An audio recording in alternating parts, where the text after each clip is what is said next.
Welcome to the 1 Hour Guide by Anil Natu. It's great to be here. Today we're diving deep into the entrepreneur mind. 100 essential beliefs, characteristics, and habits of elite entrepreneurs. The 1 Hour Guide by Kevin D. Johnson.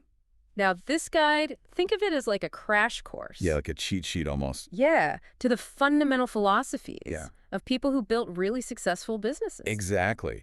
And Johnson, he's drawing on his own experience, He's a successful entrepreneur himself, so he's pulling from that well of experience. putting it all down in 100 key lessons. And what's really interesting is he divides these across 7 key areas. 7 fundamental areas. Yeah. Almost like if you're building a house. The foundations. Yeah, the foundations, the walls, the roof. Exactly. And these cover, everything. From that initial, how do I think strategically, Right. all the way through to how do I keep myself motivated? Because that's the big one, right? Huge. For entrepreneurs, it's like, how do you keep going when things get tough? Absolutely. And that's where his section on motivation comes in.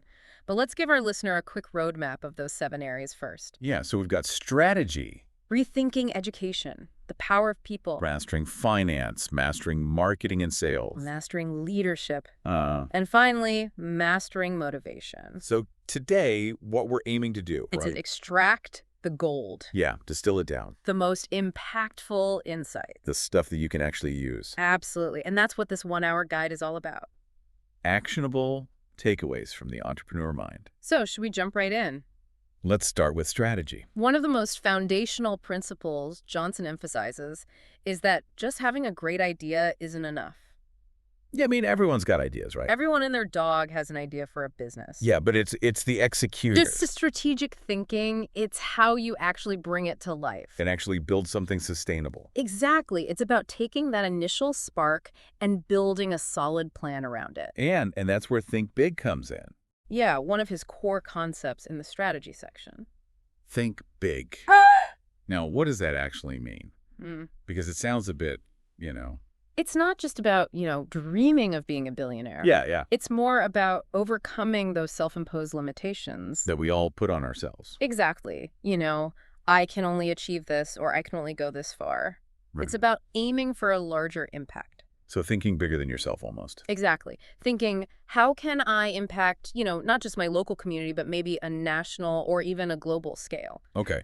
Think about, for example, Elon Musk and Tesla. Yeah, okay. It wasn't just about making another electric car. Right. It was about transforming transportation, The whole industry. building an entire ecosystem. Okay, yeah. That's thinking big. So thinking long-term and big picture. That's the scale of thinking Johnson's encouraging. Mm. So let me ask you this. What kind of big picture questions should our listener be asking themselves about their venture? I think a really good question is, what problem am I actually solving? Right. Because a lot of the time we get caught up in, the features, the benefits, the bells and Those whistles, details. the details. But ultimately it comes down to, what problem am I solving for people? And is it a problem big enough that lots of people care about? Exactly. Because that's how you get that wider impact. Another key concept Johnson talks about is work on your business, not in your business. Yes. This is gold. It's about building something sustainable Absolutely. that can scale. It's the difference between, constantly being stuck in the day-to-day operation. We're out fires, yeah. Putting out fires, versus taking that step back and building systems. But building the machine. Building the machine that allows the business to run without you constantly having to be there. So that it's not all dependent on you. Exactly. And Johnson provides some really specific advice here. Yeah. He talks about the importance of documenting processes. So writing things down. Getting it out of your head and onto paper or into a system Or into a system. so that others can follow it. Yeah. Delegating effectively. So letting go of some control Trusting your team. and then leveraging automation Using technology to do the heavy lifting. wherever possible. This could be things like, using a CRM, setting up automated email sequences, or even using tools to manage your social media. It frees up your time. Exactly. So let's get practical for our listener. What's one bottleneck you think they might be able to identify in their business that could be systemized? I think a good one to start with is customer service. Okay. Because a lot of entrepreneurs, they get bogged down in answering the same questions over and over again. Yeah, you're the only one who knows the answers. Exactly. So by systemizing that, Putting together some FAQs, FAQs, maybe some automated responses, some, canned responses. screening videos maybe even. Yeah. For your team or for your customers. That can free up so much time and mental energy. Absolutely. Johnson also talks about risk, which is interesting. He has a really thought-provoking statement. All risk isn't risky. Yeah, because there's good risk and there's bad risk. Precisely. And he's talking about the difference between calculated risks and just reckless gambles. Because as an entrepreneur, you have to take risks, right? Absolutely. But smart risks. The ones that are based on information. You've done your research. You've thought things through. And you've got a plan. Those are the kinds of risks that often lead to innovation and growth. And that's where Johnson gives some really helpful advice. Yeah. He talks about the importance of gathering information. Doing your due diligence. Don't just jump in blindly. Yeah. Take incremental risks. So start small. Test the waters. Yeah. Don't bet the whole farm on one thing. And, crucially, build a financial cushion. So you've got a safety net. Have some reserves so that if things don't go according to plan, you can absorb the impact. So how can our listener actually evaluate whether a risk is calculated or reckless? That's a great question. I would say, first of all, what's the potential downside? Yeah, what's the worst that could happen? Can you handle that worst case scenario? Yeah. And then what's the potential upside? How much could you gain? Is it worth the risk? Yeah. And have you gathered enough information to make an informed decision? And do you have a plan? Have you thought about the different scenarios? What could go right? What could go wrong? It's not about eliminating risk altogether. It's about managing it intelligently. Absolutely. Now, let's move on to rethinking education. This is where Johnson really challenges some traditional notions. Yeah, because the traditional path is go to school, get good grades, go to college, right? Get a good job. Climb the corporate ladder. Yeah. But Johnson's saying that that's not necessarily the best path for entrepreneurs. And his core message in this section is that real-world learning and experience, they often outweigh traditional academic credentials. Because sometimes, you can learn more from doing something than you can from reading about it. Absolutely. And his concept, school is not necessarily education. This really resonates with a lot of entrepreneurs. Because you're out there, you're figuring things out. You're learning by doing. Making mistakes, iterating. Exactly. He argues that true education comes from that experience, from self-learning, from being adaptable. And being willing to pivot and change. Absolutely. And this contrasts, he says, with that often theoretical focus of formal schooling.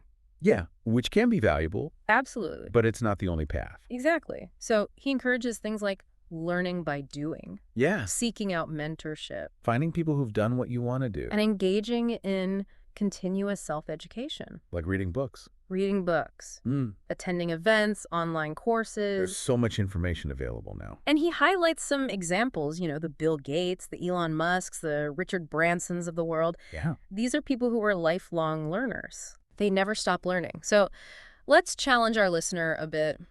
What's one non-traditional way they could be actively educating themselves in their field right now? I would say join a mastermind group. Okay, yeah. Find other entrepreneurs in your industry. Surround yourself with people who are on a similar journey. Exactly. Because you can learn so much from sharing experiences, from brainstorming together. You can also learn from their mistakes. Exactly. You don't have to make all the mistakes yourself. And it can provide that support network. Yeah. That accountability. Because entrepreneurship can be lonely. Absolutely. Another myth that Johnson tackles is the MBA. Yeah. Recognize that an MBA is not a requirement for business success. Because a lot of people think you need to go and get this MBA. Especially if you want to start a business. Yeah. But he makes a really compelling argument that practical skills and on-the-ground experience, they're often more valuable. Particularly in those early stages of a business. Absolutely. And again, he highlights the Steve Jobs, the Mark Zuckerbergs, the Sarah Blakeleys of the world. Successful entrepreneurs. Who built incredibly successful businesses without getting an MBA. So it's not a prerequisite. It's not a golden ticket. So it makes you think, right? What are the core skills that our listeners should be focusing on? Instead of, or maybe alongside formal education. Yeah. I would say adaptability. Okay. Being able to adapt to change because the market's always changing, the technology's changing, the customer's needs are changing. You have to be able to pivot and adapt. And problem solving. Being able to identify problems and come up with solutions. Because, let's be honest, Yeah. entrepreneurship is all about solving problems. And it's interesting that you say that because that leads us perfectly into Johnson's next point. Yeah. Learn from failure instead of seeking perfection. So important. Because a lot of people are so afraid of failure. Yeah. But Johnson, he encourages a mindset shift.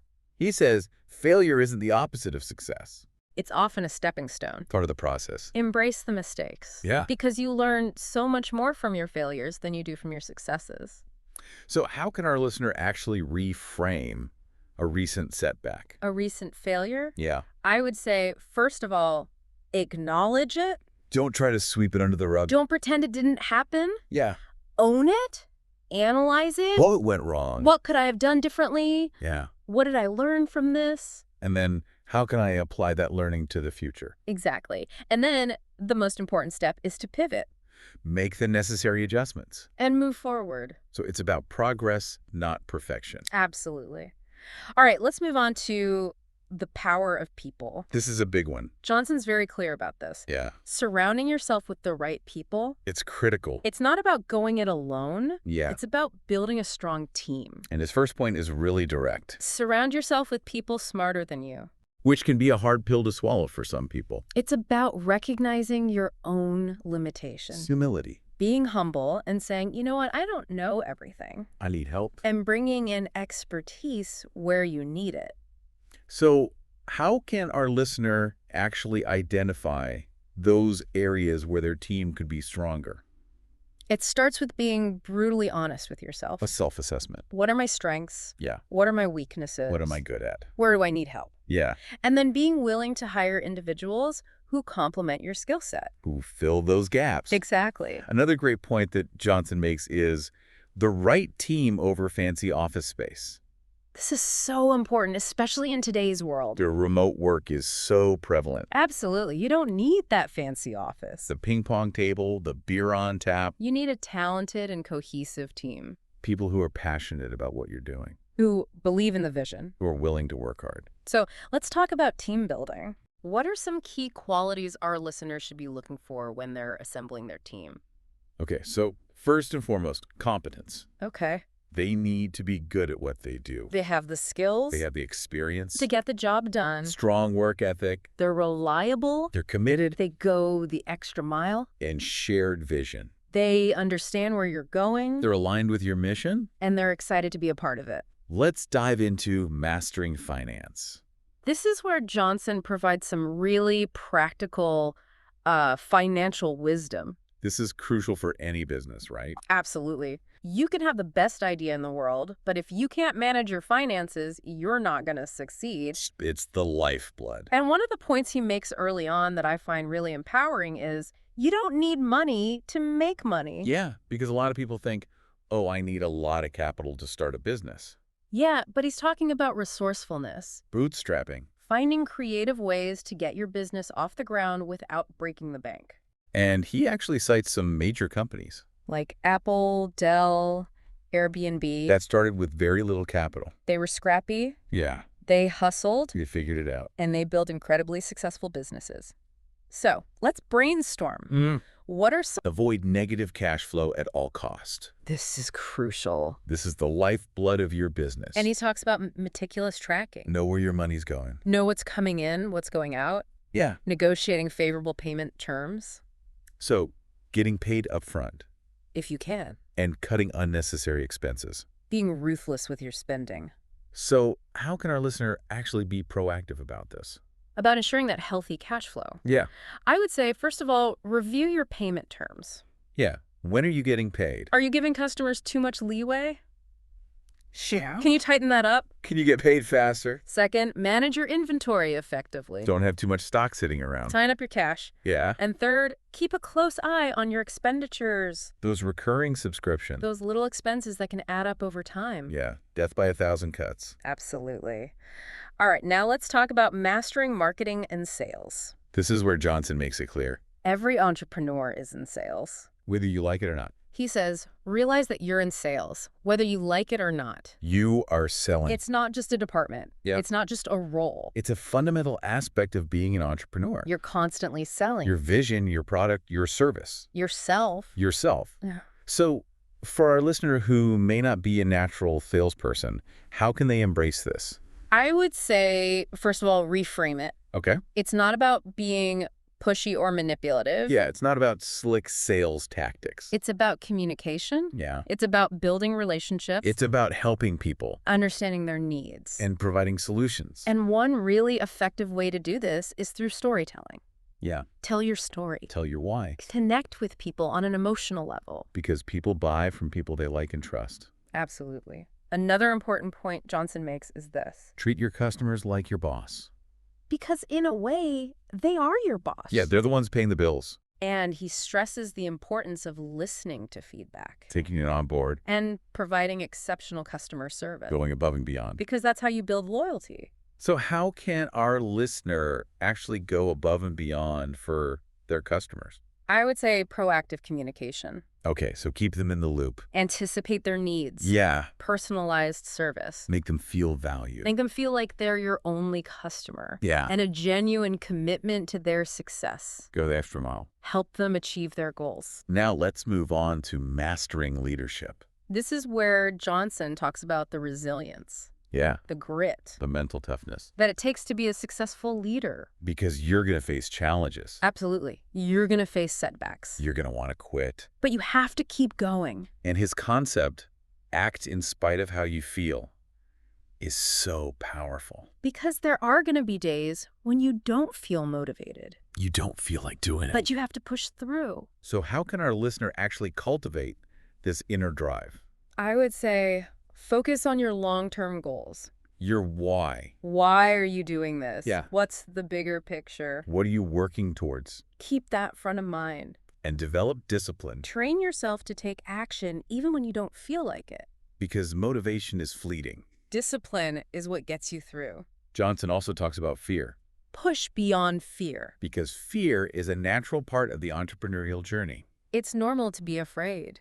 But it shouldn't paralyze you. It shouldn't hold you back. So Johnson suggests gradual exposure. Start small.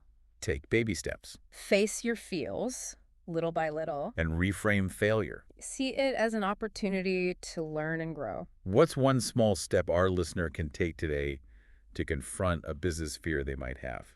I would say reach out to a potential client. Okay. Someone who intimidates you. Yeah. Or launch that marketing campaign you've been putting off. Just take action. Dip your toes in the water. Finally, let's discuss mastering motivation. This is the fuel that keeps you going. that drives you forward. And Johnson delves into the inner drivers of entrepreneurial success. And he starts with this really important point. Redefine success. It's not just about money. Because a lot of people think, oh, entrepreneurship, it's all about making money. But Johnson argues that true success is about more than that. It's about finding purpose. Doing work that matters to you. Enjoying the journey. It's not just about the destination. It's about the process. So for our listener, what personal definition of success resonates with them? I think it's important to ask yourself, what do I want my legacy to be? Right. Not just in terms of business, but in terms of, my impact on the world. What do I want to be remembered for? How do I want to make a difference? Because that's what gives you that deeper sense of purpose. Johnson also advocates for love Monday mornings and rethink work. Yeah, this is about shifting your mindset. So many people dread Mondays. They hate their jobs.